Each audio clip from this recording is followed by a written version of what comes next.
As to the actual report itself, was there ever an occasion where you wanted to, something was redacted from the report that Mr. Mueller objected to? I wouldn't say objected to. My understanding is the categories were defined by me and the deputy. I don't think that I have no. I don't believe. Did you work with him to redact the report? Right. Those categories were executed by DOJ lawyers working with his lawyers.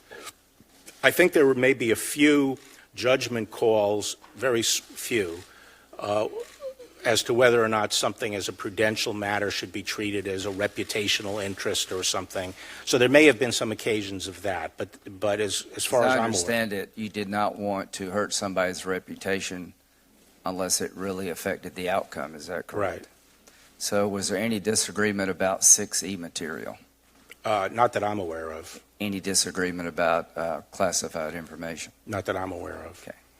So the conclusions in your 4-page summary, you think, accurately reflect his bottom line on collusion. Is that correct? Yes. And you can read it for yourself if you got any doubt. As to obstruction of justice, were you surprised he was going to let you decide? Yes, I was surprised. I think the function he was carrying out, the investigative and prosecutive function, is performed for the purpose of making that judgment. How many people did he actually indict? Do you know? I can't remember off the top of my head. It was a lot. Yeah.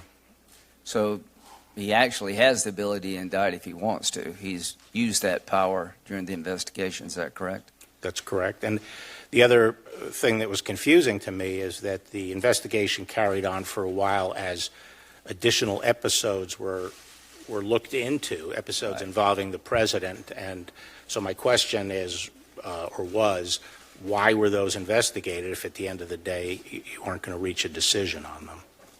So did you consult Deputy Attorney General Rosenstein about the obstruction matter? Constantly, yeah. So was he in agreement with your decision not to proceed forward? Yes. I'm sorry, the agreement what? Not to proceed forward with obstruction. Right. Okay. So very quickly, give us your reasoning why you think it would be inappropriate to proceed forward on obstruction of justice in this case. Well,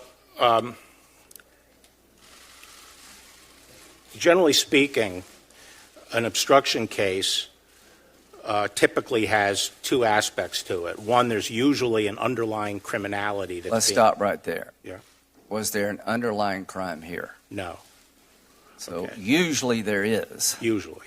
But it's not necessary, but the typical case, sort of the paradigmatic case is there's an underlying crime, and then the person implicated or people implicated are concerned about that criminality being discovered, take an inherently malignant act, as the Supreme Court has said, to obstruct that investigation, so such as destroying documents. That people were worried about, that he fired Comey to stop the Russian investigation.